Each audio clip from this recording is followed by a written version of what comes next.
Hey guys, tonight we begin with the world of the American Wild West, that glorious stretch of 19th century chaos where personal hygiene was optional, and so was the law. So before you get comfortable, take a moment to like the video and subscribe, but only if you genuinely enjoy what I do here. And let me know in the comments where you're tuning in from and what time it is for you. It's always fascinating to see who's joining us from around the world. Now, dim the lights, maybe turn on a fan for that soft background hum, and let's ease into tonight's journey together. Welcome to the Wild West, where the weather is hot, the dust is permanent, and your wardrobe is the difference between being mistaken for a hardened local or a fresh-baked idiot from back east. Let's start with the basics. Clean is a liability. If your shirt is white, pressed, and tucked in, people will assume one of two things. You're here to collect taxes, or you're about to get robbed. Possibly both. In fact, a crisp white shirt in this environment is less style statement and more rob me, I'm soft. Dress code rule number 1. Look like you've lost a fight.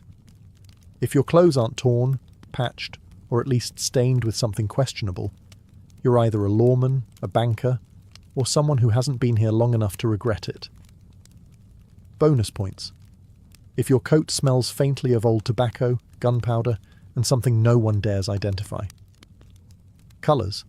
Stick to post-apocalyptic dirt palette. Browns, greys, and anything that could pass for weather damage. If you show up in something colourful, say a bright blue vest, you'll draw attention, envy, and possibly a bullet from a man who hates flair. Boots should be beat to hell. Shiny boots say, I just got off the train and have tender, naive ankles. Real survivors wear boots so scuffed they could pass for stone.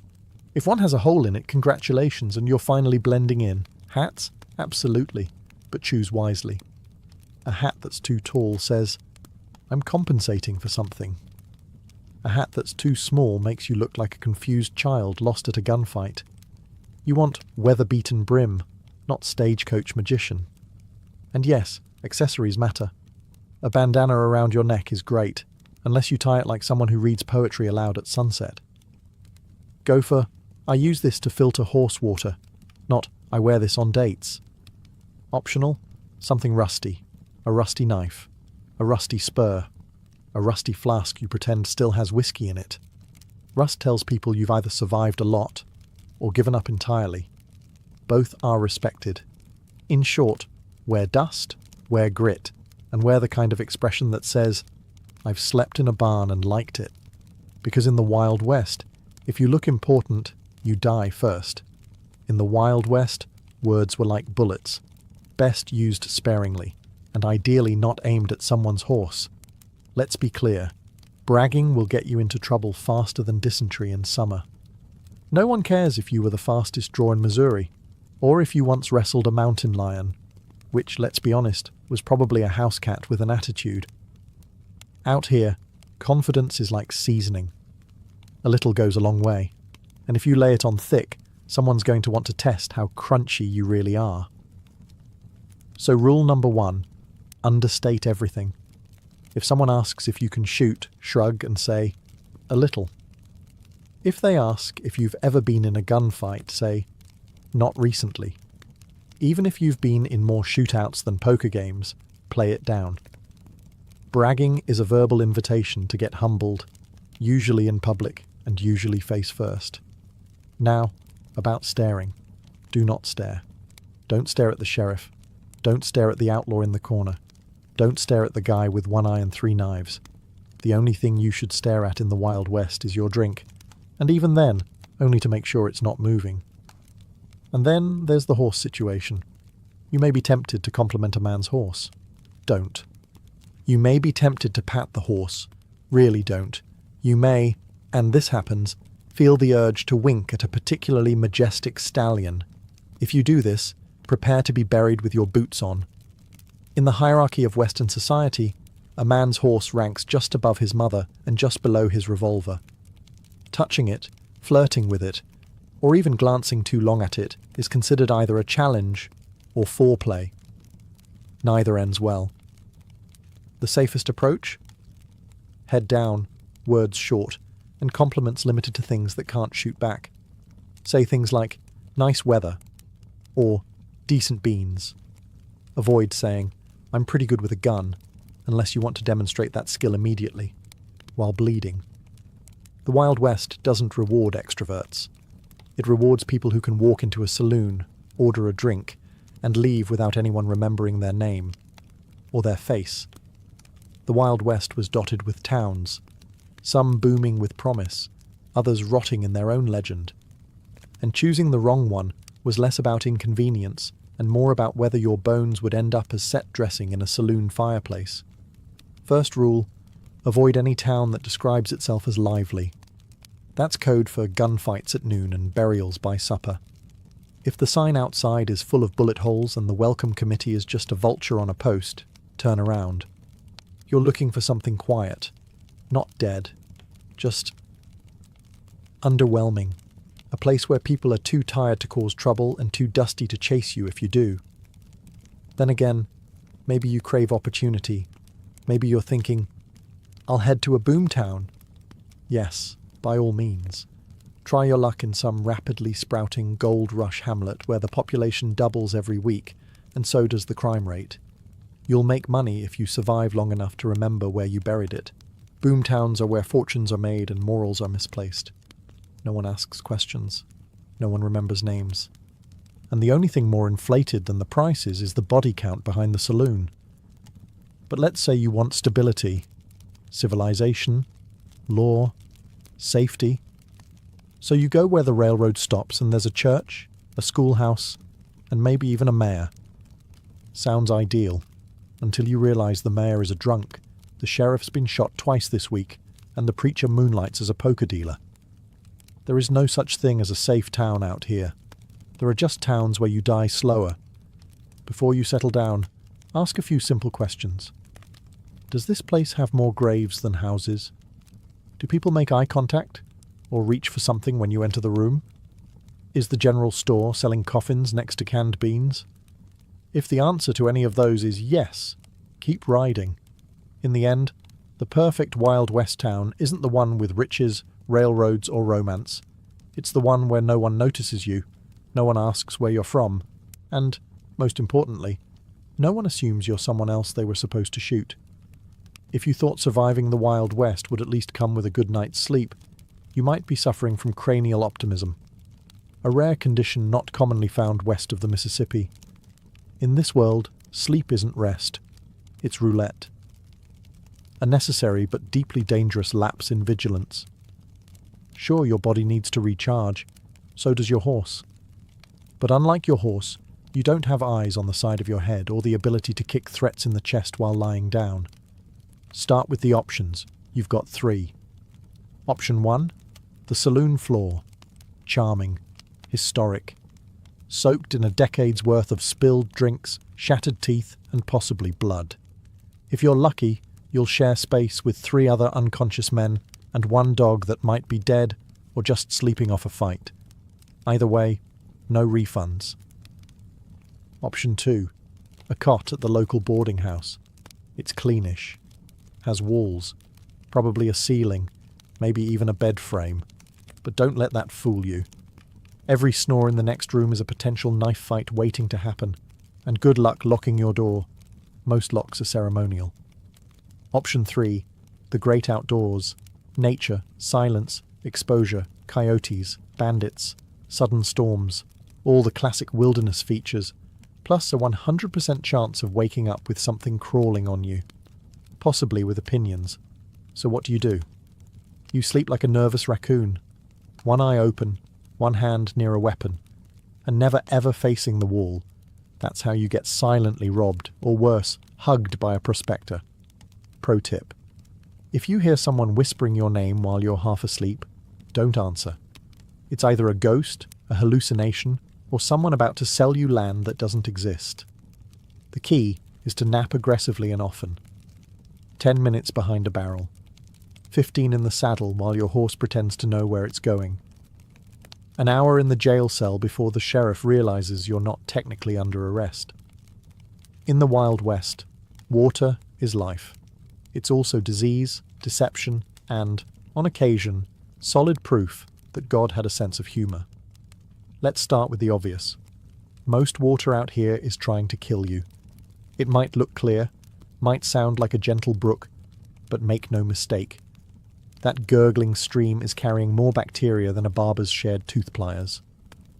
You see, water sources were community hotspots, not just for thirsty cowboys, but for horses, cattle, bandits, stray dogs, and the occasional prospector who's been bathing in the same spot since the Lincoln administration. So if you're dipping your cup straight into the creek, congratulations, you just ingested the entire local ecosystem.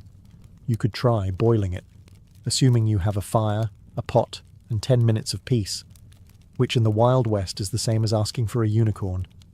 Instead, most people just drank it and hoped their insides were too stubborn to die. Of course, if you're rich, or just exceptionally reckless, you'll opt for whiskey instead. Technically, it's not hydrating. Actually, it is dehydrating. But hey, at least it comes with a burn so aggressive you forget you were thirsty. That's frontier logic. Numb the symptoms, ignore the cause. Rainwater? Good luck. It either never shows up, or it does all at once and washes away your mule, your hat, and half your self-esteem. Catching it in a bucket is great, until you wake up to find a squirrel doing laps in it. Some towns had wells, emphasis on had. Wells dry up, collapse, or get poisoned accidentally on purpose during disputes over land, livestock, or who insulted whose stew. If someone offers you fresh well water, ask how many people drank it yesterday and how many of them are still alive. In short, water in the Wild West is not your friend. It's a beautiful liar, a treacherous companion, and possibly the last thing you taste before seeing the inside of a pine box. Let's get one thing straight. Food in the Wild West wasn't cooked for enjoyment. It was cooked to not kill you immediately, and even that was hit or miss. Your diet will consist of a few basic food groups: beans, biscuits, bacon, and lies. Beans are everywhere. Pinto, black, possibly magic. They're cooked in a pot over a fire that's older than most marriages. They come with a spoon, no seasoning, and the lingering suspicion that you've eaten this same bowl before, possibly this exact bowl. Biscuits are less food and more edible gravel. If you're lucky, they're warm. If you're not, they double as blunt weapons. Some cowboys sharpen them on rocks and throw them at coyotes. Others just soak them in coffee until they resemble sadness. Then there's bacon, the crown jewel. The salty, greasy, vaguely recognizable strip of meat that makes everything seem momentarily better, until you realize you've eaten nothing but pork and regret for 4 straight weeks and your arteries are forming a union. But nothing defines frontier cuisine like stew. Glorious, mysterious stew, always bubbling. Never questioned. You don't ask what's in it. You survive what's in it. If it crunches, just keep chewing. If it moves, pretend it didn't. If someone swears it tastes like chicken, they either have a generous imagination or a very low opinion of poultry. Dessert? That's adorable. The closest thing to dessert is hardtack dipped in rainwater, or maybe some old molasses you traded a boot for.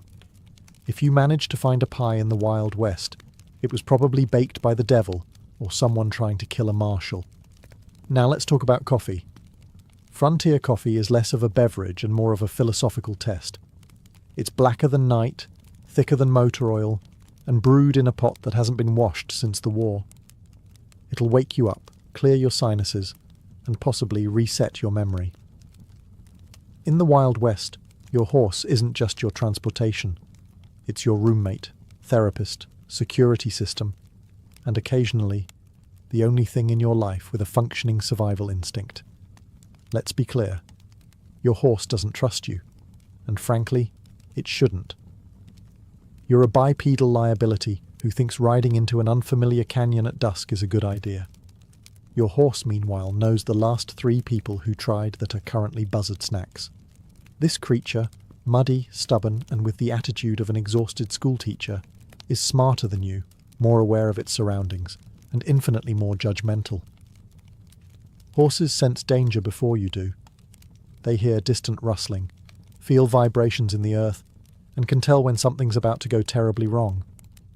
You? You're still admiring the view and wondering where that coyote choir is coming from. If your horse suddenly stops moving, it's not broken. It's warning you. If it turns around on its own, let it. It's not being dramatic. It's saving your sorry hide. And if it throws you, assume you were about to walk into something fatal and thank it on the way down. Feeding your horse matters too. Hay, oats, maybe an apple if you want to earn a look of mild approval. But don't expect affection. This isn't a dog. This is a 1 to 200 pound animal that will carry you over mountains, through rivers, and straight into danger. But it will not cuddle. And for heaven's sake, don't name it something cute like Snickerdoodle. Name it something serious like Dustbite, or Widowmaker, or Jeff. Something with weight. This horse will be with you longer than most friends and all romantic partners. Maintenance is key. Brush it. Check its hooves. Talk to it occasionally. Not because it enjoys it, but because it needs to know you're not a complete idiot. Trust is earned, and your horse has higher standards than most sheriffs. In the Wild West, carrying a weapon wasn't just about self-defense. It was about social camouflage. Not having one was the equivalent of walking into a saloon with "Hello, I am vulnerable" stitched on your hat. Now, whether you actually know how to use a weapon, that's optional. Most folks didn't. Half of them couldn't hit a barn wall from the inside. But that didn't matter. The point was to look like you could, or at least look like you were willing to start something deeply unwise. So yes, carry a gun. A pistol, preferably. Worn, scratched, maybe missing a screw. Something that says, "I've seen things," even if the only thing it's seen is your reflection while practicing cool poses in the mirror. And don't forget to wear it like you've always had one. Let it hang loose, slightly askew, like a lazy threat. If you strap it on like it's your first communion gift, everyone will know you're bluffing and adjust their robbery schedule accordingly. Can't afford a pistol? Carry a knife. Rusty is fine. Decorative is suspicious. If it folds, flick it open once in a while and stare into the distance like you're remembering something traumatic. It doesn't matter what, just look complicated. Still broke? Improvise. A sharpened spoon, a slingshot, a stick with nails in it. Anything you can wave around when negotiations turn loud. Bonus points if it looks homemade and unstable. But remember, you don't actually want to use it. Fights are loud, messy, and statistically unwise. Your weapon is for show. It's a conversation ender, a walking insurance policy. It should say, "I'm not worth the trouble," not, "Please test my reflexes." That said, if you do pull it out, commit. Nothing is more embarrassing than drawing a weapon and realizing you forgot how it works. Or worse, that it's not loaded. Don't be that guy. He's usually buried near the outhouse. Trust is a fragile thing out west, like a whiskey bottle on a poker table or a wagon wheel held together with hope.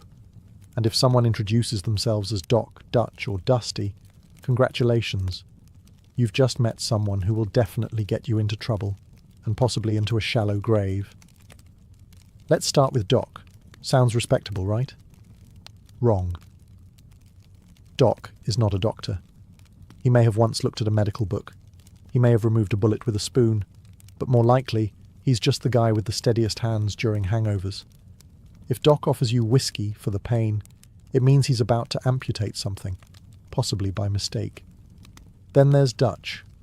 No one knows why he's called Dutch. He's not from Holland. He doesn't speak Dutch. But he always has a plan, and that plan always ends with you hiding in a hayloft while Dutch rides off with the loot, your horse, and a heartfelt apology that sounds rehearsed. Never follow Dutch, especially if he starts a sentence with, "Here's what we're going to do." Now let's talk about Dusty. Dusty earned that name because he hasn't bathed since the invention of rope. He knows every back trail, every trick, and every wanted poster with his face on it. He's friendly, too friendly. He'll offer to split beans, share firewood, even guard your mule. But the moment you blink, he'll be gone. With your boots, your rifle, and a heartfelt note that just says, "Thanks." Here's the rule. If someone introduces themselves with a nickname, assume it came from either a long criminal history or one very memorable bar fight. Trust only people who go by full names and nervously correct you when you shorten them, because out here, nicknames are currency. And anyone named Whiskey Pete, Rattlesnake Joe, or Sweet Lou has either killed a man or is about to convince you to do it. So smile, nod, and sleep with one eye open. And if Doc, Dutch, and Dusty all show up at once, leave the fire, take the beans, and run. In the Wild West, gambling wasn't just a pastime. It was a group activity where everyone pretended to understand the rules until someone pulled a gun. Let's start with Faro, the most popular game in the saloon, and also the least understood. It involves cards, bets, and lots of shouting. The rules are simple. Lose slowly or lose fast. Either way, your money ends up in the same place, someone else's whiskey fund. You might think, I'm good at poker. That's adorable. Faro is poker's chaotic cousin, raised by wolves and trained in passive aggression. It moves fast, has its own lingo, and is often managed by a dealer who's both charming and very possibly cheating. Now here's a fun fact. The saloon always wins. Even if you do get lucky, don't celebrate. Celebrating draws attention. Attention draws envy. Envy draws bullets. If you win, leave. Quietly. Walk like nothing happened. Tip the dealer, smile like a monk, and disappear into the night before someone starts wondering how your luck got that good. Of course, games of chance aren't limited to cards. There's dice, knife throwing, who can drink the most without dying, and the always thrilling, what's in this stew? All high risk, low reward, and medically inadvisable. But let's not forget the ultimate gamble. Marriage. In the Wild West, getting married was basically signing a lifelong treaty with someone who probably smells like horse and has unresolved trauma involving bears. The ceremony is quick, the paperwork non-existent, and the fallout legendary. Sure, some folks find love. Others find out their spouse has 3 aliases, 5 debts, and 1 angry ex with a shotgun named Martha. You'll know it's serious when you wake up one day and your horse is gone, but your new in-laws aren't. If you don't know the rules, don't play. If the stakes seem low, look again. They're probably hidden under the table. And if a stranger named Slim offers to teach you a fun game, check for the nearest exit and start walking. Because in the Wild West, everything's a gamble. Especially commitment. The Wild West may look vast and romantic in paintings, but out here, the weather is basically mood swings with atmospheric violence. Let's begin with the heat. Summer in the frontier isn't warm.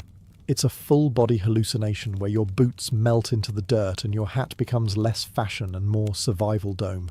Shade is a rare, moving target, usually occupied by a rattlesnake with tenure. You'll sweat through leather. Your canteen will feel like a cruel joke. And no matter how much you drink, you'll never feel hydrated, just slightly damp and very concerned. Then comes the wind, which doesn't just blow. It scours. It blasts sand into your teeth, your coffee, your soul. It finds your one exposed patch of skin and exfoliates it down to regret.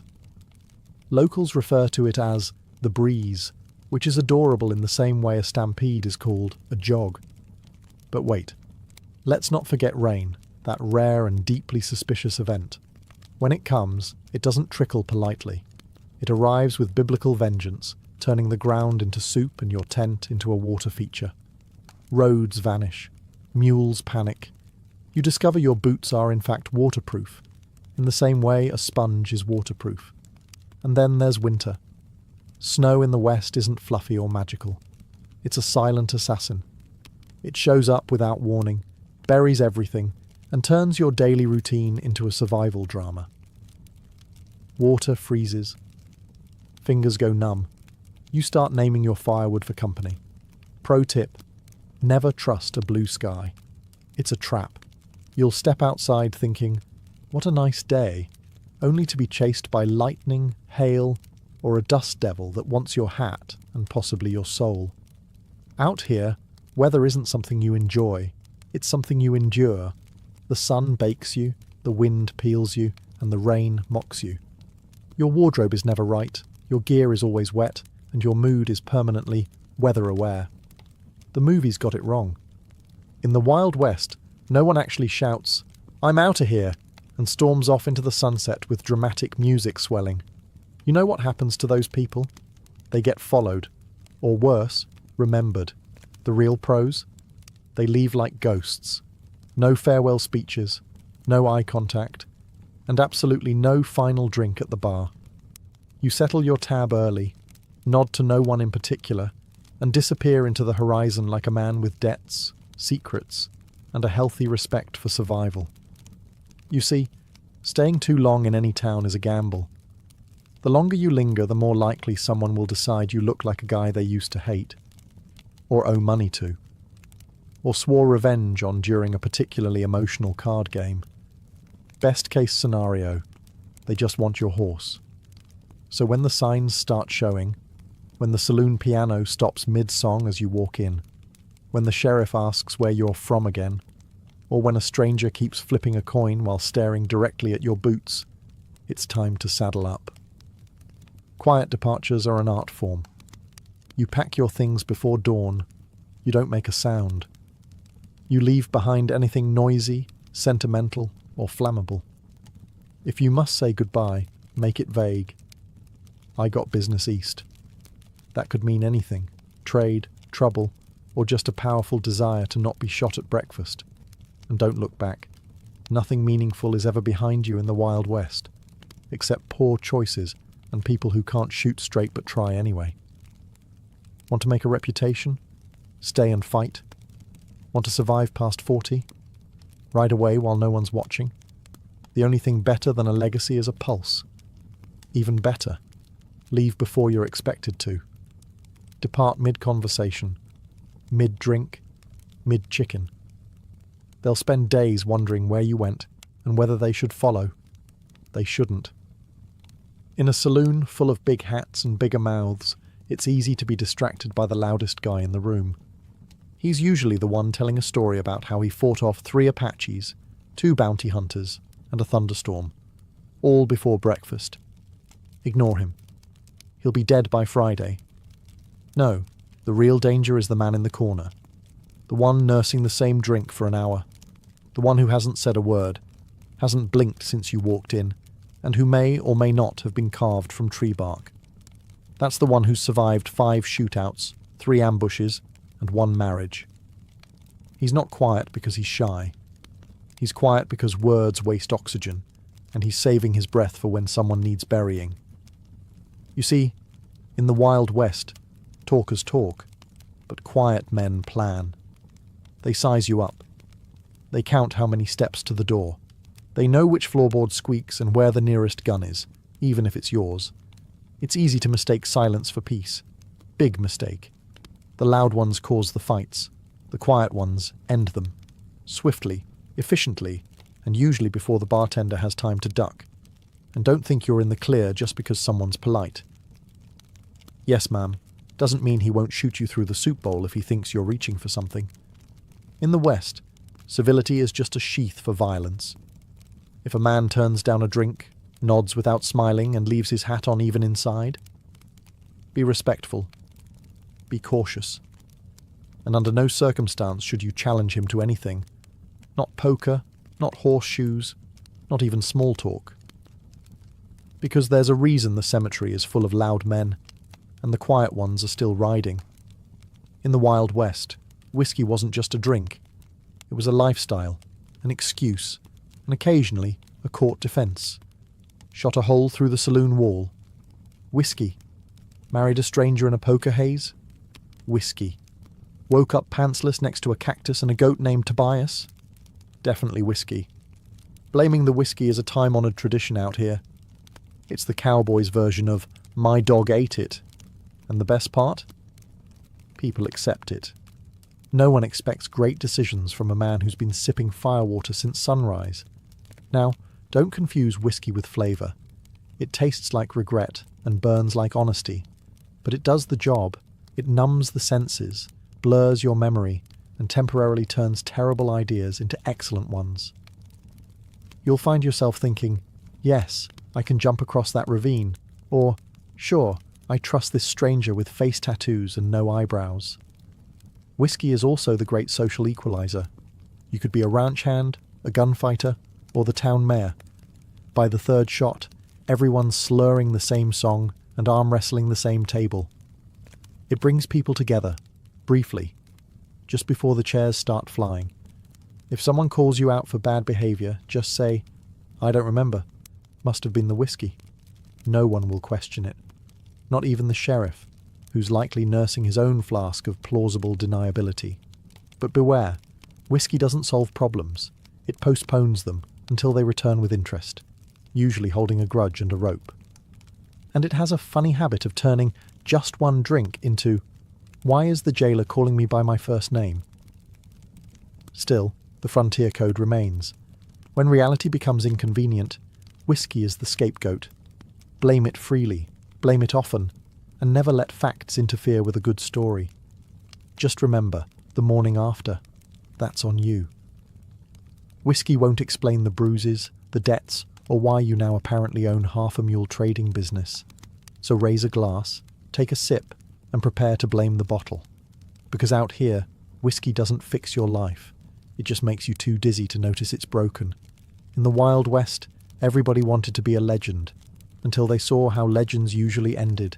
Dramatic, painful, and frequently involving at least one angry husband. So if you really want to survive the frontier, stay forgettable. Be the guy nobody remembers, the one who never won the duel, never robbed the bank, and never caused a scene at the saloon. In other words, live like a shadow, die like a rumour. You see, fame out here is a death sentence with a slow delivery time. The moment your name gets around, it becomes a challenge. Some hot-headed kid who's never tasted real hardship will show up one day, squinting dramatically, and demand a duel at high noon. Why? Because you once shot a can off a fence and someone told a story about it. Every outlaw with a nickname ends up on a poster. Every hero ends up in a showdown. But the man who minds his business, mends his boots, and tips his hat without flair, he gets to ride into the next town without anyone remembering what he looked like. That's freedom. Not the kind with fireworks and speeches. The kind where no one's chasing you with a rope or a grudge. So skip the flair. Don't carve your name into the saloon table. Don't try to impress people with your backstory. No one's buying that you were raised by wolves and educated by monks. Just keep your head down, your horse fed, and your mouth mostly shut. Let others chase glory. Let them pose dramatically in the sunset and get poetic about living fast. You'll be 3 towns away, sipping coffee that doesn't taste like gunpowder, and sleeping in a bed that doesn't have your name etched into the frame. Because here's the real trick to surviving the Wild West. Don't be interesting. Be competent, be courteous, and be gone before anyone gets too curious. And if someone asks about your past, shrug. Say, it wasn't much. Then change the subject to the weather, which, as we know, is probably trying to kill you anyway. Because out here, it's not about going down in history. It's about not going down at all. In the year 69 BCE, a girl was born into the royal palace of Alexandria, who would one day seduce the world, not just with her beauty, as legend loves to exaggerate, but with her mind, her voice, and her terrifying ability to stay alive. Her name? Cleopatra the 7th Philopator. The name alone sounded divine, and she would live up to it. But first, chaos. She was a member of the Ptolemaic dynasty, a long line of Macedonian Greeks who'd ruled Egypt since the days of Alexander the Great. They were Greek in blood, Egyptian in dress, and dysfunctional in the way only royal families can be. Picture a household where everyone's either marrying their sibling or plotting to poison them. That was the Ptolemaic brand. And Cleopatra. She was the sharpest dagger at the table. Her father, Ptolemy XII, nicknamed Auletes, or the flute player, yes, really, was more interested in music than governing. He secured Roman backing by bribing senators so aggressively it left Egypt nearly bankrupt. When angry mobs rose against him, he fled the country like a flautist from a fire. Cleopatra was around 11 when she saw firsthand how unstable thrones could be, and she was taking notes. What made Cleopatra stand out wasn't just survival instinct. Unlike her predecessors, she actually learned the Egyptian language. Most Ptolemies couldn't be bothered. They saw themselves as Greek rulers sitting atop a foreign nation. Cleopatra. She embraced Egypt. She spoke to the people in their own tongue, styled herself as the goddess Isis, and studied everything from astronomy to pharmacology.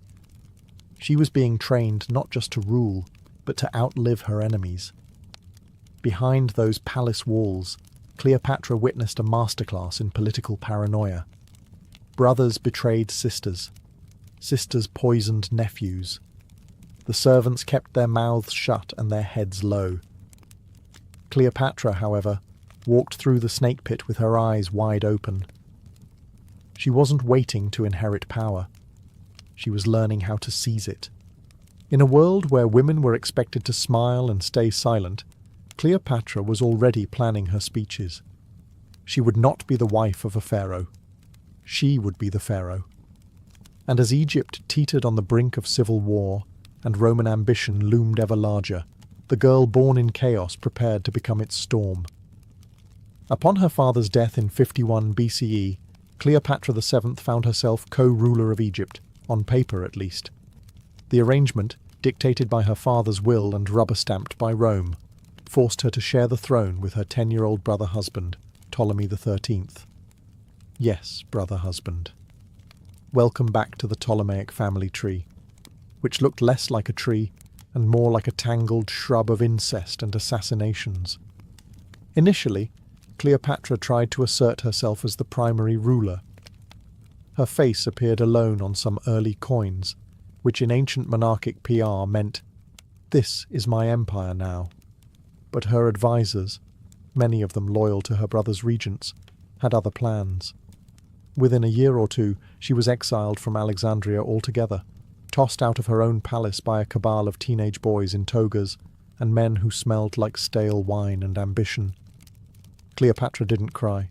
She didn't grovel. She didn't even try to sneak back in through the kitchen. Instead, she fled to Syria and began raising her own army. Because when you're 21, recently dethroned, and your enemies wear eyeliner, sometimes the best revenge is mercenaries. Back in Alexandria, Ptolemy XIII's court was a bubbling stew of incompetence and insecurity. His advisors, particularly a man named Pothinus, believed they could control the boy king like a puppet. Unfortunately, they failed to anticipate that Cleopatra, young, furious, and frighteningly well-read, wasn't finished. She marched her forces to Egypt's eastern border, preparing for civil war. The Nile would run with gold, lies, and probably a few severed limbs. But just as tensions reached a boiling point, an unexpected guest arrived on Egyptian shores, Julius Caesar. The Roman general had just chased his rival, Pompey the Great, into Egypt, only to discover that Ptolemy's advisors had helpfully murdered Pompey before he got there. Caesar was horrified. He hadn't wanted Pompey dead yet, certainly not as a diplomatic welcome gift. Cleopatra, ever the strategist, knew opportunity when she saw it. Caesar was powerful. Rome was watching, and she had no intention of remaining in exile. What came next would become legend: a carpet, a secret entrance, and one of the most theatrical entrances in political history. The sibling war was about to be interrupted by romance, propaganda, and a Roman named Julius. If you're imagining Cleopatra sneaking into Julius Caesar's quarters rolled up in a carpet, congratulations, you've been infected by ancient gossip and Renaissance painting. The actual method may have involved a sack or a linen bundle, but the message was the same. Cleopatra didn't knock. She entered. She was 21. Caesar was 52. He was fresh off a civil war, exhausted, politically radioactive, and probably not in the mood for palace drama. But Cleopatra knew exactly what kind of man he was, and more importantly, what kind of empire he came from. Rome respected cunning. Rome admired boldness. Rome couldn't resist a good story, And Cleopatra? She was about to make herself one. By the time Caesar finished his first conversation with her, he wasn't just intrigued, he was committed. Committed enough to station himself in Alexandria, declare neutrality in the civil war between Cleopatra and her brother, and quietly begin favouring her in every way that mattered. Ptolemy XIII, meanwhile, fumed from across the city, probably wondering why Caesar was dining with his sister while he sat on the wrong side of the Nile with an increasingly restless army. Then came the fighting. Ptolemy's forces surrounded the palace, igniting what would become the Alexandrian War. For months, Caesar and a small Roman garrison were under siege in a foreign city, defending the palace alongside Cleopatra's loyalists.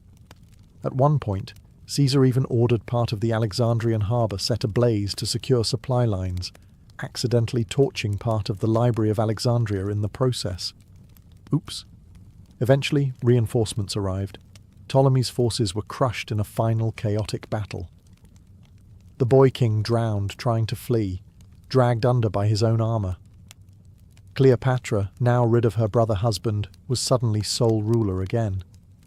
Well, almost. In true Ptolemaic tradition, she had to marry another brother.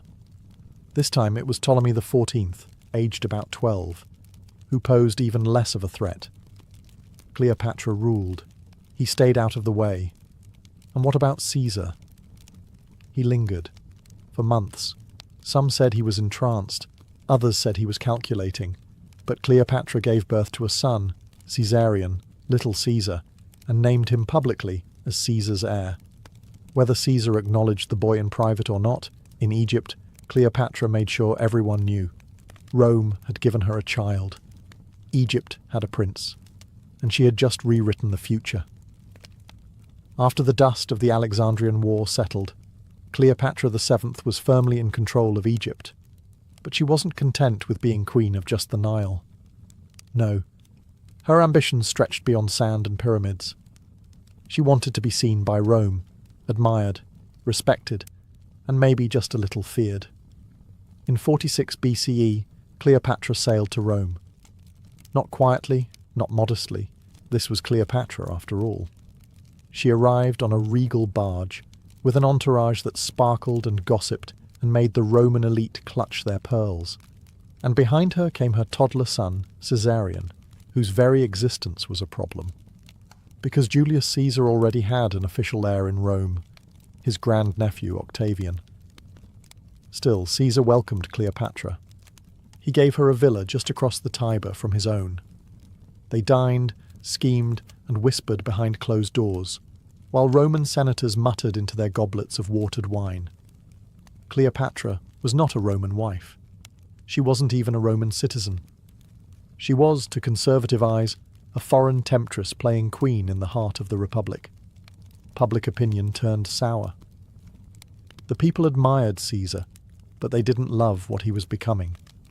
A man who wore purple robes, sat on a golden chair, and entertained a queen like a pharaoh himself. Cleopatra, with her divine airs and exotic rituals, only added fuel to the fire.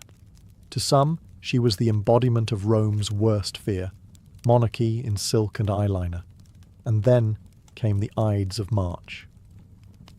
In 44 BCE, Julius Caesar was assassinated by a group of senators who thought they were saving the Republic.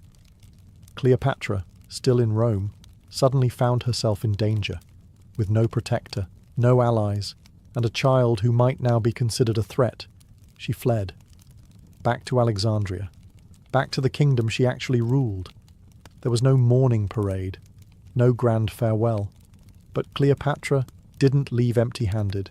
She had Caesarion, and more importantly, she had narrative. In Egypt, she proclaimed her son not just as Caesar's child, but as his rightful heir. Let Rome argue. Let Octavian pout. Cleopatra had survived yet another political earthquake, and now she would prepare Egypt for a future in which her bloodline, not Rome's, would dominate the Mediterranean. At least, that was the plan. After Caesar's assassination, Rome turned into a meat grinder of ambition. On one side was Octavian, young, calculating, and inconveniently Caesar's named heir.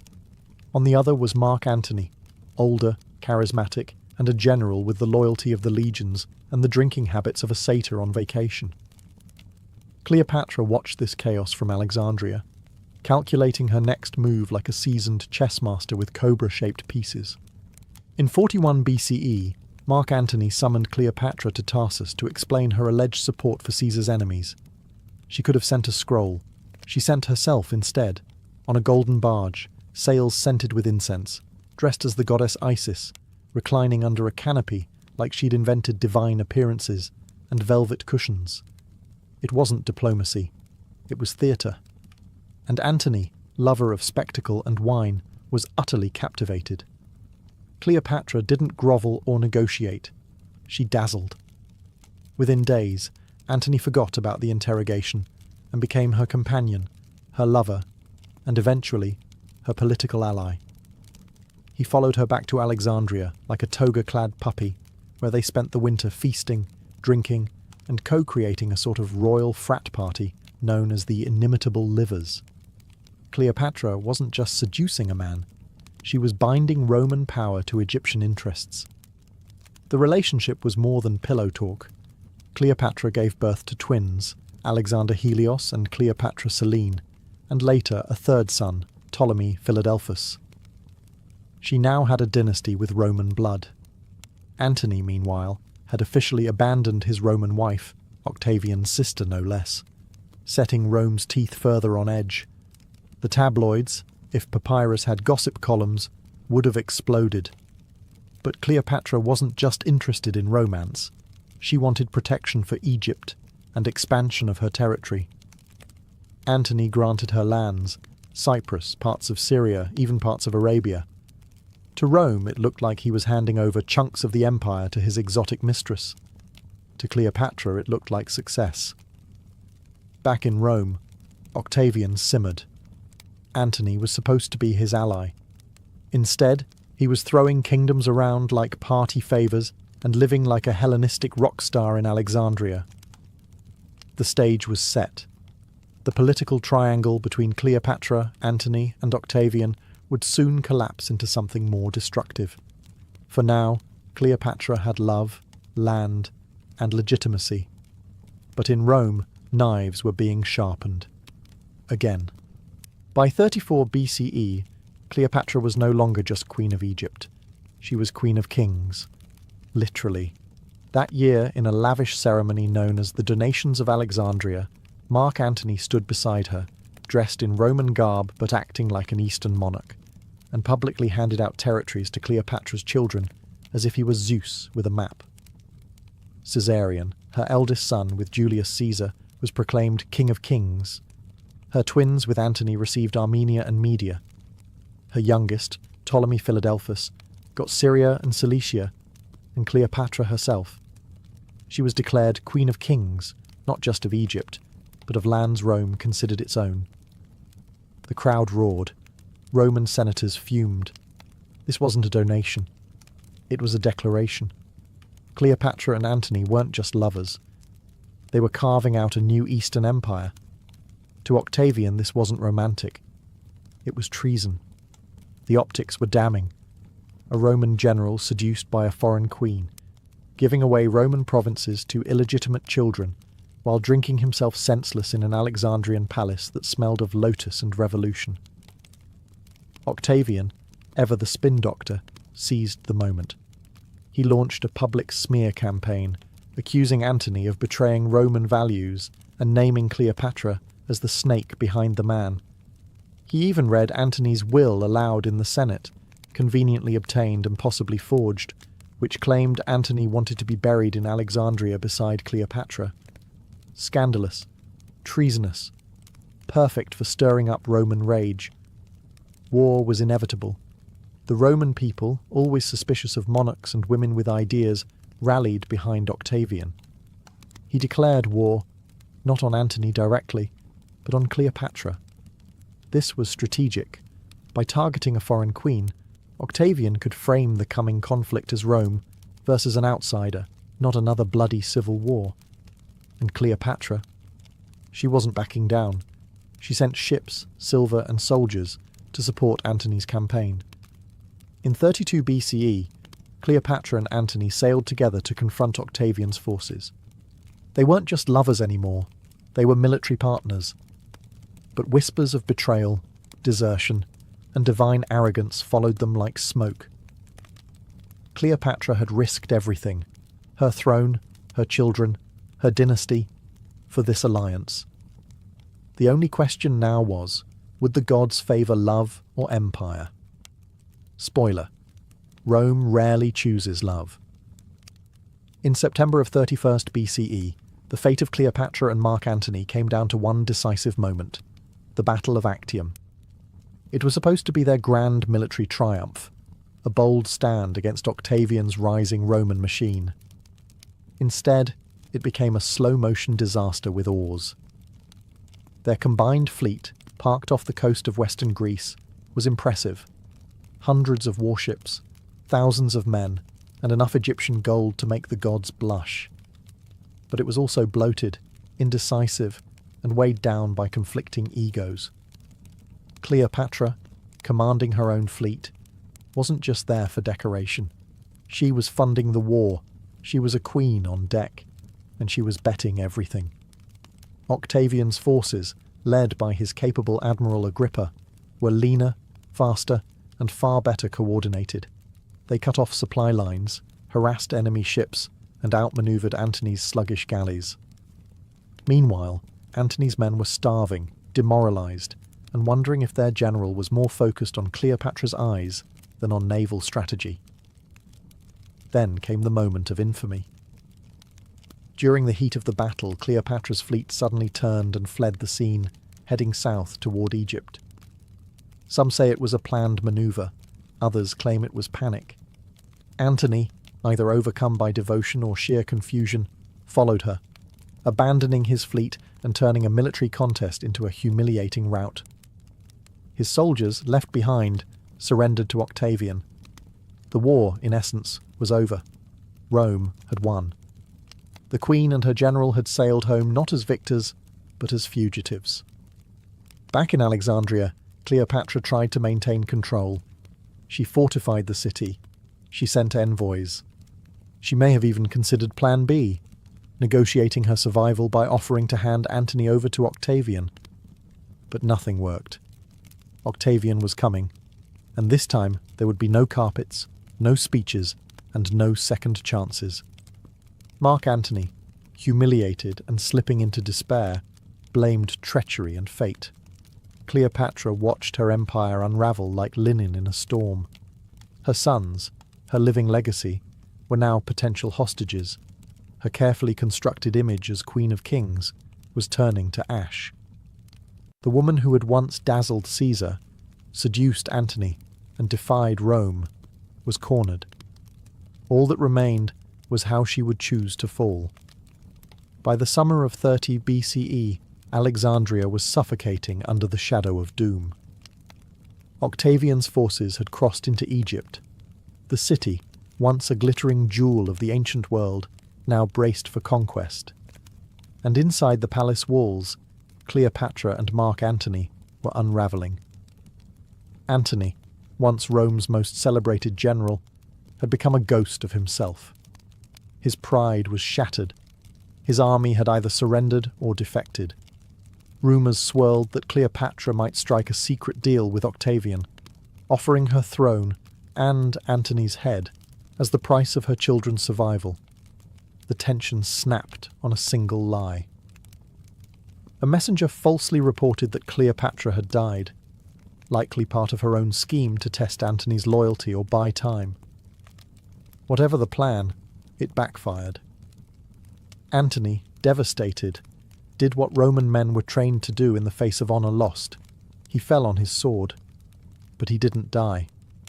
Bleeding and in agony, he was carried to Cleopatra's hidden mausoleum, where she had barricaded herself with her remaining treasures. She refused to open the doors, fearing capture, so they hauled him up, yes, literally pulled his bleeding body through a window, and there, in a gilded tomb meant for her, Mark Antony died in her arms. Roman tragedy doesn't get more theatrical than that. Octavian soon entered Alexandria. Cleopatra tried one last gamble. She met him, draped in royal robes, hoping to charm or bargain her way into survival, perhaps even power. But Octavian, unlike Caesar and Antony, wasn't moved by beauty or ceremony. He was cold, efficient, already writing her defeat into Roman history.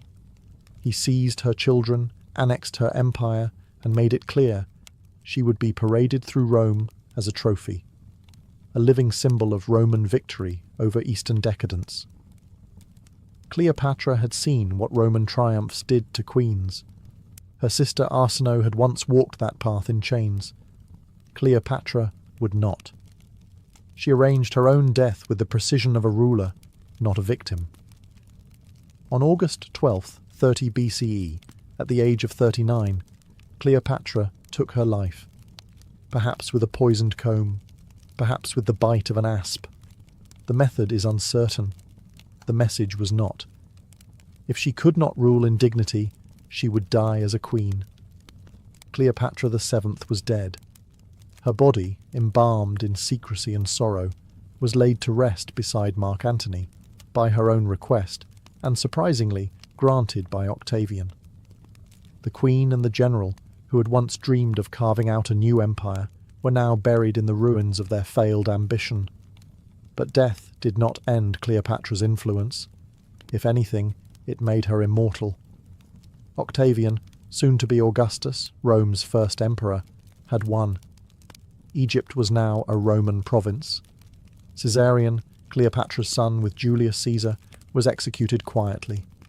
The rest of her children were marched to Rome in chains and raised by Octavia, Antony's Roman wife.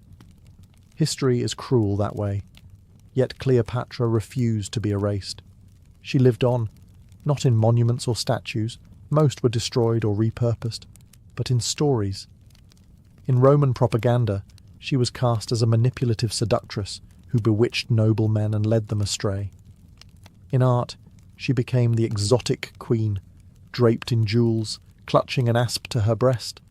And in literature, she was tragic, romantic, dangerous. Sometimes all at once. The real Cleopatra, of course, was more complicated.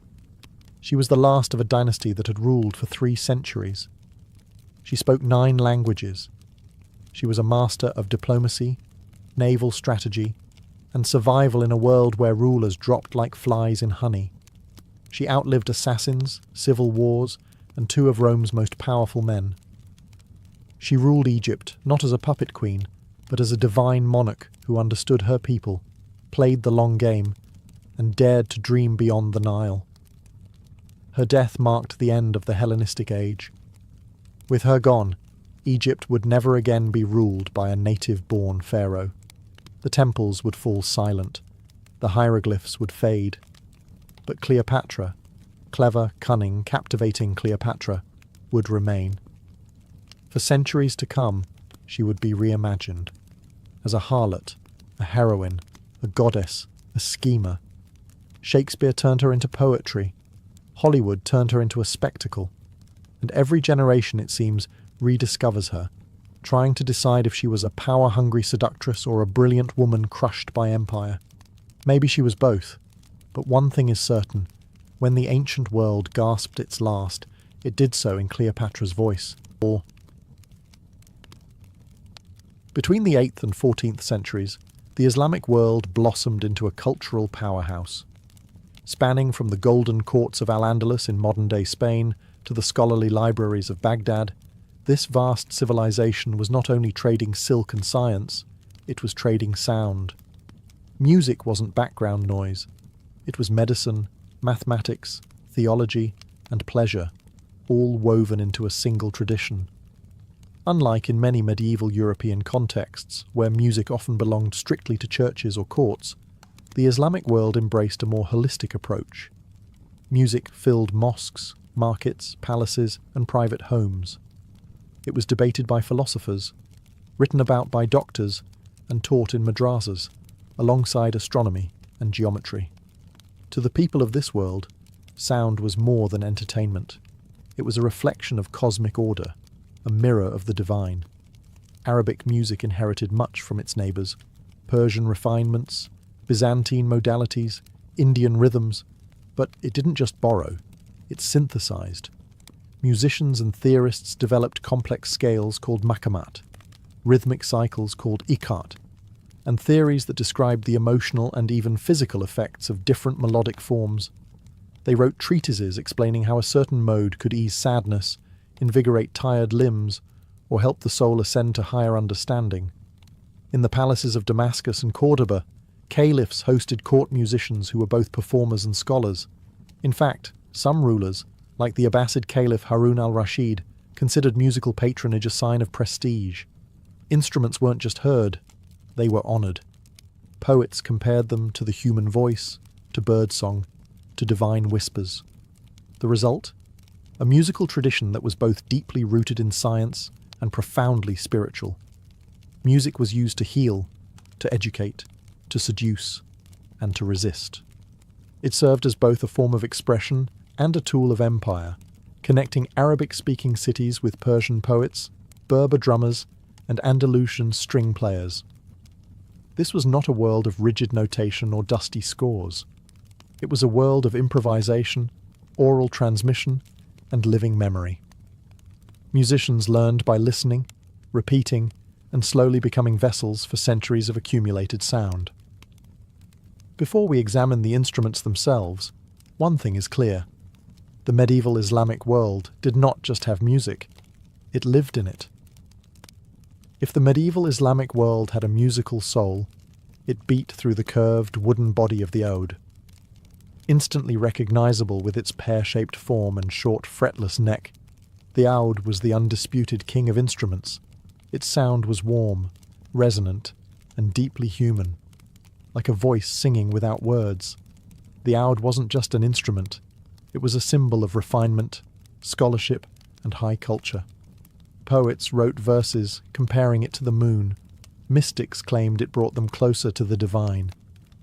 In many ways, the oud was to the Islamic world what the piano later became to Europe, a central axis of composition, education, and experimentation. Its origins likely trace back to ancient Mesopotamia, but in the hands of Muslim craftsmen and musicians, the oud evolved into something transcendent. Constructed from fine woods like walnut, rosewood, or ebony, it typically featured 5 to 7 courses of strings, plucked with a feather or plectrum. The lack of frets allowed for the subtle microtones of the maqam system, an essential part of Arabic music that Western notation can barely capture. The most famous oud master of the Islamic Golden Age was Ziryab, a 9th century musician, polymath, and style icon. Born in Baghdad and flourishing in Cordoba, Ziryab revolutionized the Andalusian court with his musical innovations. He added a 5th string to the oud, introduced new modes, and even dictated rules for musicians' attire and grooming. If medieval Islamic music were a courtly drama, Ziryab was its most fashionable protagonist. But the oud wasn't confined to elite circles. Merchants played it. Soldiers played it. Sufi dervishes used it to accompany spiritual recitations. It was versatile, portable, and capable of expressing joy, grief, and everything in between. Through trade and conquest, the oud travelled. It entered Byzantine lands, crept into Sicily, and eventually reached Europe, where it morphed into the lute, a word derived directly from the Arabic al-oud. Renaissance and Baroque music owe much of their melodic intimacy to this humble ancestor. In a world of geometric tiles and calligraphic verses, the oud added something intangible, feeling. It didn't just echo across courtyards, it whispered through centuries, and where the oud laid the foundation, other instruments soon followed. If the oud was the heart, then the qanun was the mind of medieval Islamic music, precise, articulate, and utterly mesmerizing. Flat, trapezoidal, and strung with dozens of tightly tuned strings, the qanun looked like a zither, but played like a calculated cascade of light and sound. Its name, derived from the Greek canon, meaning law or rule, was fitting. The qanun brought structure to ensemble performances. With its crisp, harp-like tone, it could carve clear melodic lines or shimmer beneath the oud in delicate harmony. No surprise that scholars and theorists gravitated toward it. It was the instrument of musical law. Typically, a kanun featured 26 courses of triple strings, meaning over 70 strings total, stretched over a light wooden soundboard. Players used tortoiseshell plectrums attached to their index fingers with rings. What emerged wasn't just a flurry of notes, but an ocean of carefully calibrated emotion. The player could pluck arpeggios like falling water or unleash dazzling runs that made palaces vibrate. Unlike the oud, the kanun relied on micro-adjustable levers or tuning bridges that allowed the musician to adapt quickly between maqamat, the subtle modal systems that defined Arabic, Turkish, and Persian music. This meant a skilled kanun player could shift emotional tone mid-performance, evoking awe in even the most jaded courtier. The kanun's cultural reach was wide. It was played from the Ottoman courts of Istanbul to the gardens of Fez. In Cairo, it was a mainstay in tacked ensembles. In Aleppo, it accompanied poets and vocalists during muwashshah recitations. Its crystalline sound blended beautifully with both vocals and other instruments, making it the bedrock of ensemble arrangements. More than once, travellers from Europe described the kanun with a mixture of admiration and confusion. How could something so mathematical sound so alive? How did the fingers move so fast? By the time European musicians tried to replicate it, it had already influenced early hammered dulcimers, harpsichords, and eventually the structure of the harpsichord itself. But perhaps the most remarkable thing about the kanun was its dual identity. It was both a tool of measured discipline and a vessel of raw emotion. A scholar's instrument, yes, but also a lover's. Together with the oud, the kanun helped shape a world where music was not just heard, but felt. Among the instruments of the medieval Islamic world, the ney was the most spiritual. A simple reed flute with 7 holes and a breathy, melancholic voice, the ney wasn't just music, it was mysticism. Where the oud inspired movement and the kanun dazzled with structure, the ney whispered to the soul. The ney is one of the oldest instruments in continuous use, predating even Islam itself. But in the Islamic Golden Age, particularly in Persia and Anatolia, it found a new and deeper purpose. It was embraced by the Sufis, the mystical branch of Islam, as a symbol of the human condition. Hollow, fragile, and entirely dependent on the breath of the player, the ney became a metaphor for the soul animated by divine love. The Persian poet Rumi opened his most famous work, the Masnavi, with an ode to the ney. Listen to the reed flute, how it complains, lamenting its banishment from its home. That single line turned the ney into a spiritual icon, a symbol of longing for unity with God. Physically, the ney was modest. Made from a hollow cane or reed, cut and dried over many months, it required exceptional breath control to play. Unlike modern flutes, the ney's sound came not from mechanical precision, but from raw human effort, angled breath, shaped lips, and years of discipline. Mastery took a lifetime, and even then, every note trembled with vulnerability. In courts and caravans alike, the ney's sound was instantly recognizable. It was haunting, pained, and beautiful. In ensemble performances, it offered contrast to the sharper sounds of plucked strings. Alone, it could reduce listeners to silence. It wasn't uncommon for Sufi ceremonies, known as sama, to feature ney solos that were part prayer, part performance. In North Africa, the Maghreb adopted variations of the ney alongside other flutes. In the Ottoman Empire, it became part of classical Turkish music. Across the Islamic world, no serious musical tradition was complete without it. And while the oud was copied and the kanun adapted, the ney remained uniquely itself. Too fragile, too spiritual, too alive to be mass-produced. In the hands of a master, it didn't just play music. It told you who you were. If melody stirred the heart, rhythm stirred the body, and nothing embodied medieval Islamic rhythm like the frame drum and the rik. These instruments didn't just keep time. They carved it, shaped it, and danced within it. They were the heartbeat of the ensemble, found in the courts of Baghdad, the markets of Cairo, and the caravans rolling across the desert. The frame drum was as old as civilization itself. A circular wooden frame with stretched animal skin, played with fingers, palms, and sometimes even fists. Variants like the daf and bendir appeared across Persia, Iraq, and North Africa, each with its own style. Some were fitted with metal rings or gut snares to add texture, like footsteps in sand, or a rattlesnake whispering behind every beat. More refined was the rik, a type of tambourine found in the Arab world. But calling it a tambourine is like calling a calligrapher a doodler. It misses the point. The rik was made with meticulous care, a small wooden frame, goatskin head, and 5 sets of brass cymbals. It was light, portable, and deceptively powerful. In the hands of a master, the reku could simulate thunder or a soft breeze. It played the iko-a, the rhythmic cycles that underpinned Arabic music. These were not just beats per measure, but intricate patterns that defined mood, dance, and even poetic meter. Musicians memorized dozens of them, switching mid-performance with fluid grace. There was the stately samai, the lively maxim, and the hypnotic wahda. Each rhythm had its own personality, its own story. Drummers were not background musicians. They were conductors of emotion. A sudden pause in the rik cue could signal dramatic silence. A flurry of strokes could lift dancers into a trance. In Sufi rituals, frame drums summoned ecstasy. In Andalusian court music, they framed elegance. Women often played frame drums in domestic or ceremonial contexts, weddings, births, and festivals. Their rhythms echoed through homes and streets, blending the personal with the public.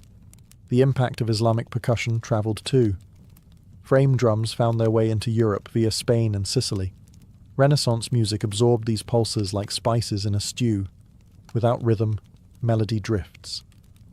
But with a daf, or rik, at its core, Islamic music moved like breath, measured, sacred, alive. While music permeated markets and homes, it reached its most opulent expression in the courts of caliphs and kings. These courts were not just seats of political power, they were cultural laboratories, where poets, scholars, and musicians mingled under chandeliers of brass and the scent of rosewater. In the Abbasid capital of Baghdad, the court of Harun al-Rashid became a beacon of artistic patronage. It was here that legendary musicians like Ishaq al-Mawsili refined the art of performance, theory, and composition. Musical evenings weren't casual entertainment. They were staged, strategic, and often lasted deep into the night. A single song could earn a musician a gold dinar or silent exile, depending on the mood of the caliph. The musicians who played in these courts weren't mere performers. They were respected intellectuals, often polymaths who could debate poetry, astrology, and metaphysics between songs. Their instruments were as polished as their language, and their performances balanced technical mastery with emotional intelligence.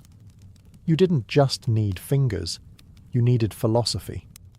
Further west, the courts of Al-Andalus, especially in Córdoba and Seville, elevated music to a political language.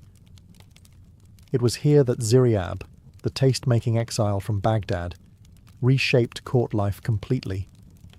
He introduced musical modes, seasonal wardrobes, and even table manners. Imagine a man who could play 5 strings by morning and then dictate dessert etiquette by afternoon. That was Ziryab.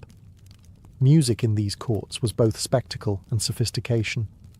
It was used to impress ambassadors, seduce rivals, and show the wealth of one's intellect, not just one's treasury. Caliphs took pride in their orchestras, sometimes comprising dozens of musicians trained in a wide range of makamat and ikat. Women also played prominent roles, especially in private gatherings and majalis or salons.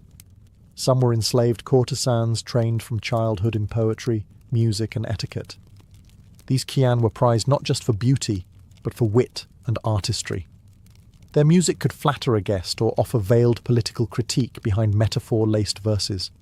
These courts weren't just collecting art, they were generating it, and as court life flourished, music became both a reflection of power and a tool to wield it. Behind every golden throne, it seemed, there was a well-tuned oud waiting for its cue. While the courts of caliphs shimmered with polished performance, music also pulsed through the dusty streets and crowded markets of the medieval Islamic world.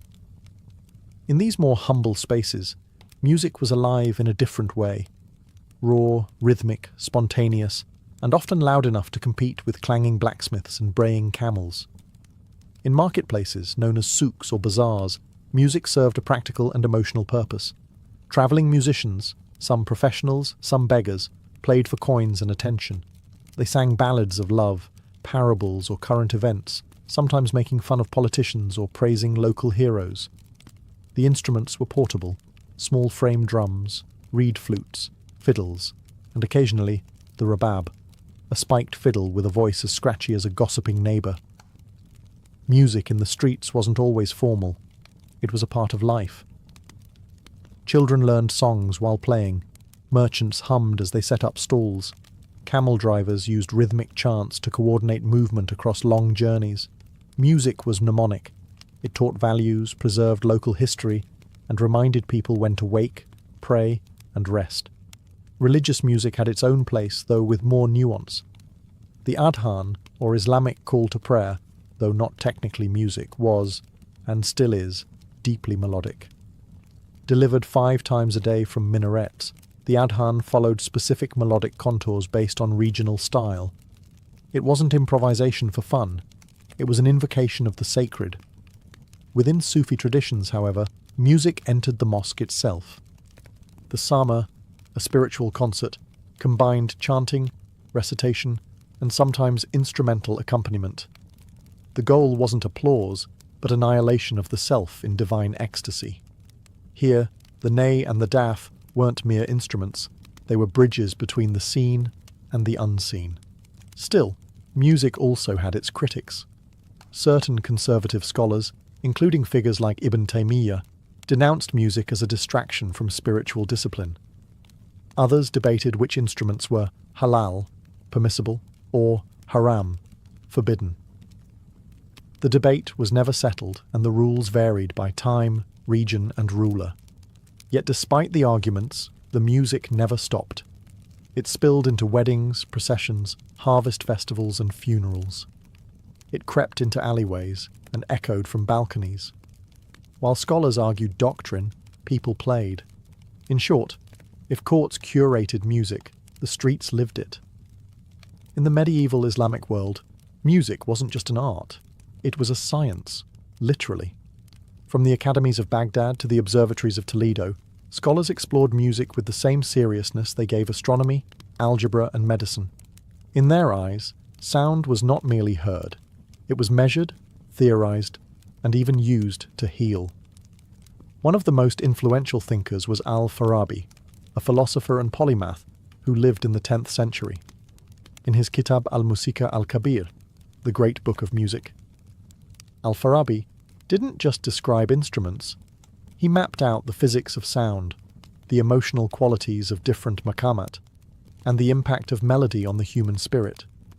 His work wasn't entertainment journalism. It was philosophy, geometry, and psychology in one. Following him came Avicenna, Ibn Sina, the famous Persian physician and thinker, who included music in his canon of medicine.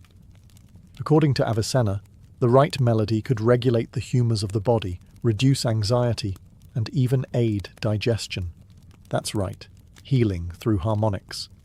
Long before Spotify's chill beats to relax and study to, medieval hospitals had their own live musicians to calm patients and promote recovery.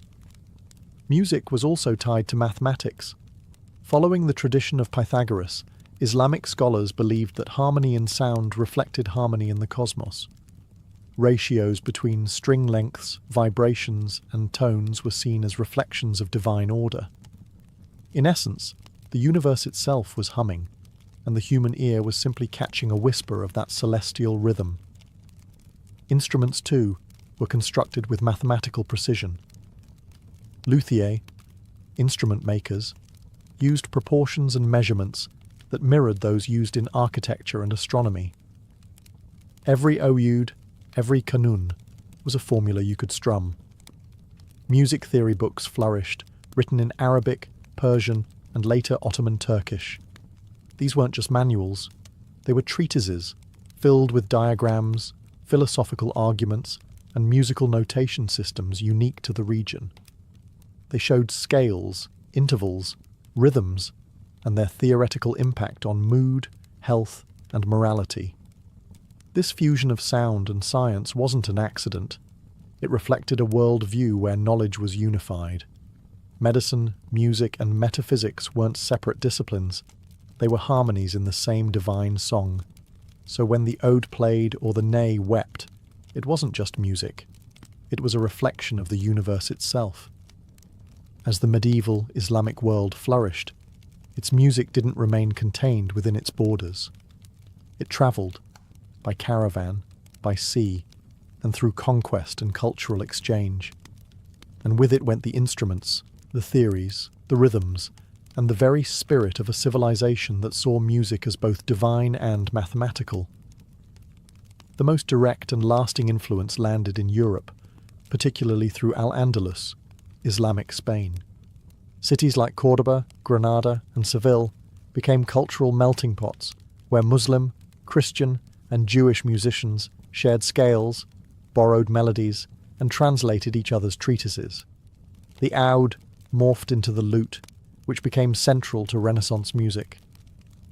Rhythmic patterns rooted in ikat found their way into medieval troubadour traditions. Even the makam system whispered into early European modes. Meanwhile, the kanun influenced the development of the harpsichord and dulcimer. The rabab, an early bowed instrument, was a distant ancestor of the violin. The ney and frame drums appeared in religious and folk contexts from the Balkans to Central Asia. In short, the legacy was everywhere. You just had to listen carefully. But the influence wasn't one way. As the Islamic world absorbed Greek, Persian, Indian, and Turkic musical ideas, it became a global repository of sound. Its theorists preserved ancient knowledge and expanded it. Its craftsmen refined instruments that would echo through centuries. The tradition continues today. In Turkey, Egypt, Iran, Morocco, and Andalusia, classical and folk traditions rooted in medieval music still survive. The ode remains beloved. The kanun and ney continue to be taught, played, and revered. Contemporary artists experiment with fusing electronic beats with ancient makamat. The beat goes on, but with deep historical roots. And perhaps what's most remarkable is the unity of the system. Across continents and centuries, this music retained its intellectual core. Improvisation with structure, spirituality with science, emotion with discipline. It was never just about performance. It was about meaning. In a time often remembered for swords and minarets, it's easy to forget that one of the most powerful exports of the medieval Islamic world wasn't steel or scripture, but sound. Crafted with care, carried by breath and string, and preserved in memory. 1,000 years later, we still hear its echo, not just in museums or manuscripts, but in music that speaks across time. In ancient Rome, marriage wasn't about candlelit dinners or heartfelt vows. It was a legally binding alliance, a transaction wrapped in ceremony and sealed with property. If a Roman ever said, "I love you," they likely meant, "You have an excellent dowry and your father's land connects nicely with mine." Marriage, matrimonium, wasn't private. It was political. Families married to advance status, forge alliances, and create heirs to carry the family name, nomen. Senators married to gain votes. Generals married for legitimacy. Even emperors married for image control. If affection grew between spouses, great. But love was optional. Fidelity, even more so. There were several types of Roman marriage, but two stand out. First, cum manu, literally with hand, where the wife passed from the legal authority, potestas, of her father to that of her husband.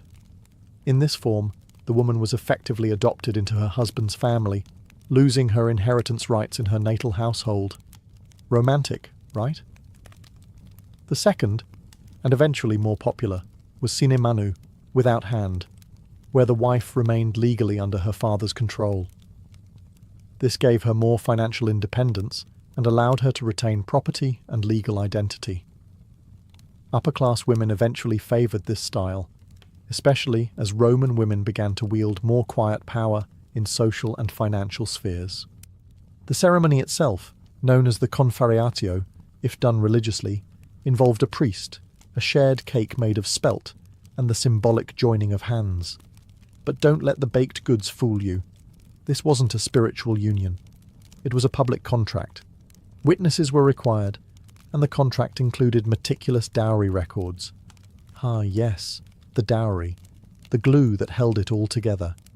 It was a payment from the bride's family to the groom to support the household, and if a divorce happened, which it often did, that dowry became a battleground. Keeping it could bankrupt a woman's family. Giving it back could embarrass the man. Nothing said, "It's over," like returning the furniture. In short, Roman marriage was love with a ledger. It served society, not sentiment. Husbands could be cold, wives could be strategic. And still, everyone played the part, because in Rome, even marriage was theatre. And when the performance went stale, divorce was just a formality. If you were a respectable Roman man in search of a wife, love was rarely on your checklist. Instead, you were hunting for something more practical: fertility, family connections, and a respectable name. A pleasant personality was a bonus, like finding out your ox could sing. Among the Roman elite, marriages were often arranged when the bride was still a child. A father might betroth his daughter at age 10 or 12, with marriage following shortly after puberty. Why the rush? Because in Roman society, the earlier you married off your daughter, the sooner she could start producing legitimate male heirs, which, let's be honest, was the whole point. What mattered most in a bride? First, lineage. A noble family name could elevate your political prospects overnight. Marrying the daughter of a senator or former consul wasn't just a social step up, it was a career move. Second, fertility. Romans wanted wives who could bear children, preferably many, and preferably sons. The state even passed laws to reward women for having 3 or more children. Augustus, ever the social engineer, implemented the Lex Julia and Lex Poppaea Poppaea, giving tax benefits and inheritance rights to prolific breeders. A Roman uterus was, essentially, public policy. Third, and never least, the dowry. Wealth came with the bride, and the larger the dowry, the more attractive the match. Some families even used marriage as a way to launder wealth and consolidate estates. You weren't just marrying the girl, you were marrying the farmland, the slaves, and the silver tableware. And what about the bride's opinion, occasionally taken into account? Especially in sine manu marriages, where elite women could exercise some agency, a girl might reject a match if her family allowed it. But more often, she was a pawn on a marble chessboard, moved strategically, then expected to smile. Beauty helped, of course.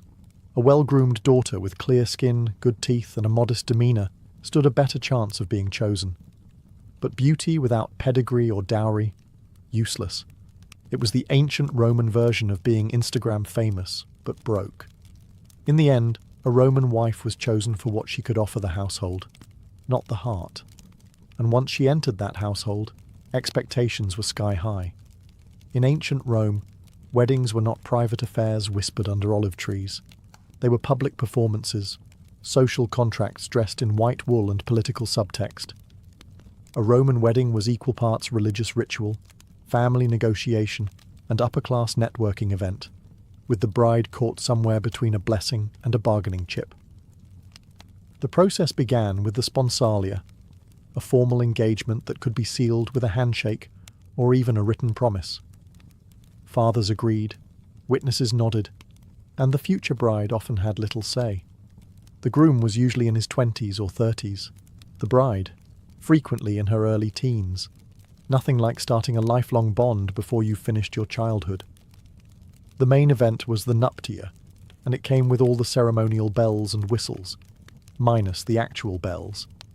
The bride wore a white tunic, tunica recta, tied with a special knot of Hercules, which symbolized fertility and also required a bit of effort to untie. Her hair was parted with a spear, a nod to ancient Roman martial values, and arranged into 6 braids.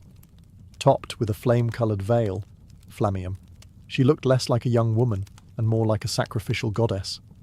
The ceremony itself could be religious, confariatio, with sacred bread, 10 witnesses and a priest, or purely civil, depending on the social status and preferences of the families involved. Either way, the symbolism was rich and the logistics clear. This was not just about 2 people. It was about 2 houses, and everyone knew it.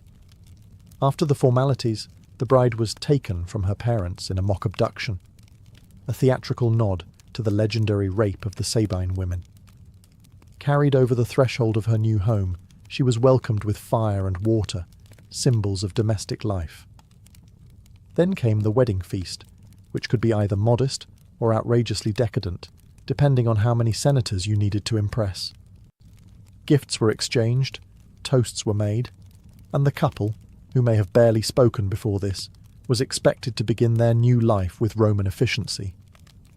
No honeymoon, no getting to know each other, just duty, family expectations, and a pile of dowry paperwork. And once the garlands faded and the guests stumbled home, the real marriage began. Quietly, within the walls of the domus, where appearances gave way to routine. Once the wedding feast ended and the togas were packed away, Roman marriage settled into something far less theatrical, domestic life. But don't mistake quiet for boring. Roman households were miniature empires, and marriage was a daily negotiation between power, duty, and survival. For elite couples, the household, or domus, was a hub of political and social activity. The husband often worked in law, the military, or politics. The wife? She ran the house. And that didn't just mean fluffing cushions. A Roman matron supervised slaves, managed finances, oversaw child-rearing, planned religious ceremonies, and even handled social strategy. In some cases, she was the silent engine behind her husband's career. If she was in a sin manu marriage, she technically still belonged to her father's family, but in practice, she wielded real influence. Some women, like Cornelia, mother of the Gracchi brothers, or Livia, wife of Augustus, were legendary for their wisdom and political savvy. These weren't just housewives, they were tacticians in tunics. However, expectations were strict. A Roman wife was supposed to be chaste, modest, obedient, and never too flashy. The ideal matron was praised for spinning wool and keeping quiet. Adultery, if discovered, could ruin her, and under Augustus's Lex Julia, it could even result in exile. The husband, on the other hand, he could discreetly enjoy a mistress, as long as she wasn't another man's wife. Roman double standards came gilded.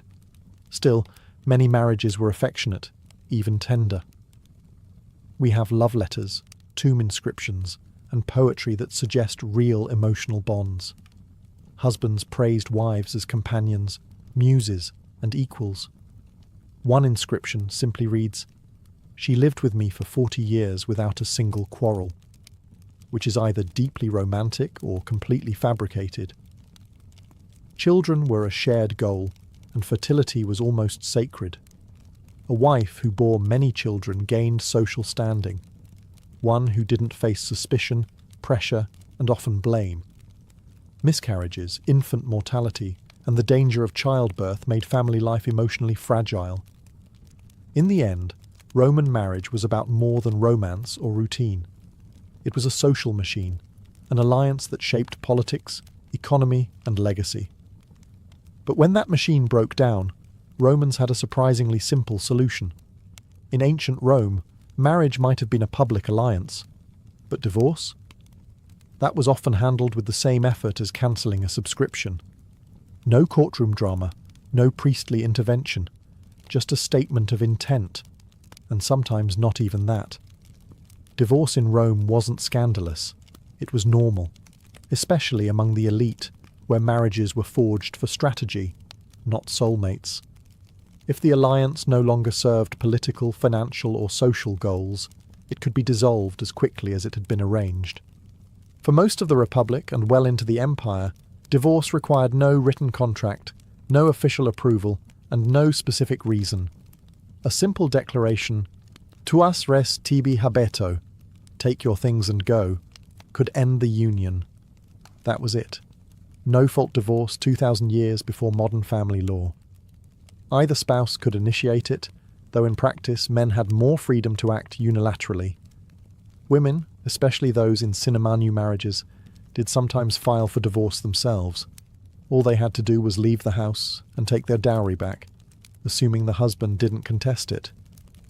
Reasons for divorce varied. Infidelity, infertility, political fallout, or just general annoyance could suffice. If your wife embarrassed you at a dinner party, grounds for dismissal. If your husband lost political clout, time to upgrade. Marriage was flexible because reputation was everything, and so was freedom to maneuver. Divorce wasn't even seen as immoral. In fact, some men divorced multiple times to climb the political ladder, marrying daughters of increasingly powerful allies. Even emperors joined in. Augustus exiled his own daughter Julia for alleged adultery and forced his stepson Tiberius into a miserable political marriage, which he later abandoned. But it wasn't always cold-hearted. Some divorces were mutual, and some were followed by remarriage between the same couple. Yes, Romans were recycling spouses long before it was trendy. The real battleground was the dowry. Returning it was customary, but not guaranteed. If a woman was found guilty of adultery, the husband could keep it. If he was at fault, her family might demand compensation. And if things turned nasty, lawsuits could drag out over cups, slaves, or goats. Ultimately, Roman divorce was efficient, transactional, and surprisingly modern. It lacked the guilt, but not the gossip. And if you thought divorce ended the drama, think again. The kids were next. In the Roman world, the main purpose of marriage wasn't love. It was legitimate children. Children weren't just personal joy. They were the glue that held a family's name, property, and future political power together. So when a marriage ended, the question was never who gets the kids, but whose legacy do they serve? Under Roman law, custody almost always went to the father. Children were legally part of the father's family under his patria potestas, his paternal power, which was nearly absolute. Whether the mother initiated the divorce or not, the children remained with their father unless he died or was declared legally incompetent. This meant that women, even those of high status, could be cut off from their children the moment they left the marriage. It was not uncommon for a woman to remarry and start a new household while her children remained behind in their father's care, raised by a stepmother or a team of slaves and tutors. It sounds cruel by modern standards, but Romans prioritized bloodline continuity over sentiment. Fathers decided education, marriage arrangements, and even punishments, sometimes severe ones. Legally, a father could even execute his child if he believed it was justified, though this was extremely rare and frowned upon in practice. Still, the symbolic authority was enormous, and yet Roman parents, particularly mothers, could be deeply affectionate. Gravestones and inscriptions are full of tender words. She was the light of our house. He lived only 5 years but brought joy to all. Despite the system, human emotion was never absent. Elite families groomed their sons for public life from birth.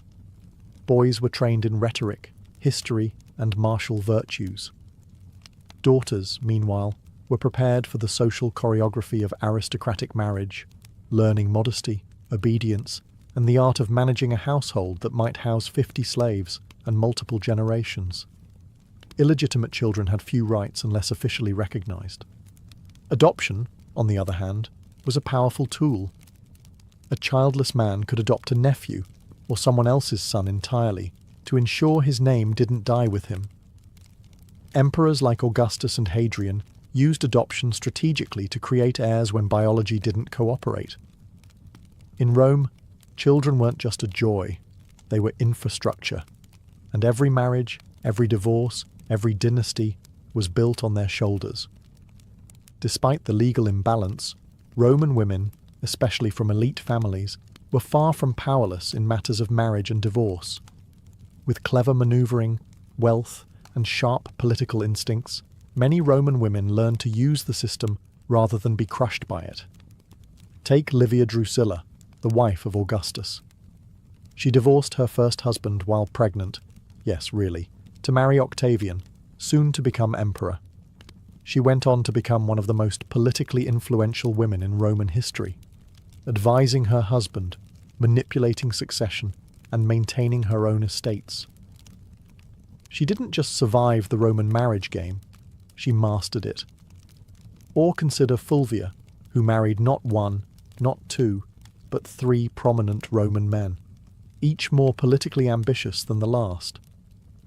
Her final husband, Mark Antony, left her behind in Rome while he chased Cleopatra, but Fulvia had already made her mark by raising legions and defending Antony's interests in his absence. She may have been married, but she was never secondary. Women from aristocratic families were often well educated, managing vast estates and handling finances with the precision of a banker. Some women were so wealthy and influential that their dowries were used to bail out their husbands' careers, or withheld in divorce as a bargaining chip. A shrewd woman could keep her wealth separate and her options open. The sine manu marriage model was key. Because these women stayed legally attached to their father's household rather than transferring into their husband's authority, they retained a rare level of financial autonomy. This allowed them to initiate divorce, manage their own wealth, and remarry, or not, on their own terms. Widows also gained freedom. Once a husband died, a woman became a legal adult, sui juris, no longer under male authority. Many widows inherited wealth and chose not to remarry, wielding quiet but considerable social influence. Of course, not every Roman woman was a Livia or a Fulvia. Many lived quietly, bound to household life. But among the upper echelons, there was a long line of women who manipulated the marriage system as effectively as any senator manipulated the Senate. In a society that claimed women belonged at the loom, some wove entire political legacies instead. For a society so practical about marriage and so casual about divorce, ancient Rome had surprisingly strict expectations when it came to adultery, especially for women. Affairs weren't just private matters, they were political, legal, and sometimes fatal. The double standard was glaring. A Roman husband could sleep with slaves, prostitutes, or concubines without legal consequence, as long as they weren't another man's wife. A wife, on the other hand, was expected to remain chaste, modest, and loyal, or risk public disgrace and legal punishment. The legal turning point came with Augustus's morality laws, especially the Lex Julia de Adulteris Coascendis, law on the punishment of adultery. These laws made adultery a public crime, not just a private shame. Husbands were obligated to report their adulterous wives, and failing to do so could damage their reputation, or worse, lead to prosecution for pimping, lenocinium. A convicted woman could lose her dowry, be banished to a remote island, and even stripped of citizenship rights. Her lover faced similar penalties. Trials were public, humiliating affairs. Families were dragged into scandal, and reputations shattered like cheap pottery. But these laws weren't always about protecting morality. They were political tools. Augustus himself exiled his own daughter, Julia the Elder, for adultery, though historians suspect the real reason had more to do with her political entanglements than her bedroom habits. The same fate later befell his granddaughter. Morality, it seems, made an excellent excuse for cleaning up succession problems. Men weren't immune to scandal, though they faced less formal punishment. Public figures who took affairs too far, like Mark Antony's very public relationship with Cleopatra, were mocked, vilified, and sometimes driven from power. Satirists like Juvenal and Martial made careers out of roasting the sexually shameless, both male and female. Still, many affairs went unpunished. Privacy was rare, gossip was currency, and political enemies watched every move. For women, one wrong step could mean exile. For men, it usually just meant a few eye rolls and a new poem written about their vigorous appetites. Adultery in Rome wasn't just about broken vows. It was about honour, property, and control. It could ruin a marriage, tarnish a lineage, or bring down an entire political dynasty. And once the damage was done, there was only one solution left. Move on. Legally, publicly, and with your dowry. Hopefully, intact. 2,000 years later, the echoes of Roman marriage still linger. Not in our romantic comedies, perhaps, but in our laws, contracts, and social norms. Rome may have crumbled, but its marital framework quietly survived, hidden in the architecture of Western society. Roman marriage was never about love, not primarily. It was about status, succession, and social order. And yet, many of the mechanics feel oddly modern. Prenuptial agreements? The Romans had dowry contracts. Divorce by declaration? The Romans pioneered no-fault separation. Custody battles? Inheritance disputes? Property rights? Rome wrote the first drafts. Their flexibility was key. While many ancient societies treated marriage as sacred and indissoluble, Rome treated it like a civic arrangement. Serious, yes, but not eternal. This pragmatism allowed Roman women, particularly those from elite families, to move through multiple marriages, amass wealth, and even influence politics. In a culture that barred them from holding office, marriage became their backdoor to power.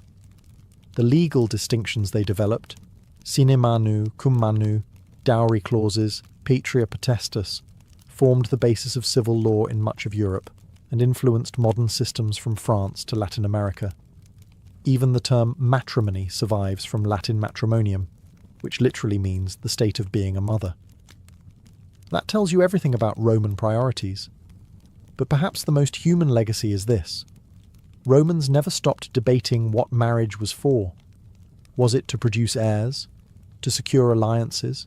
To find companionship? Even ancient writers argued about it. Some praised modest wives and simple homes. Others complained about bossy women, nagging husbands, and the rising divorce rates of their own time. By the late Empire, satire writers were lamenting that marriages were shorter than hairstyles, and some aristocrats had been married 6 or 7 times, each more politically convenient than the last.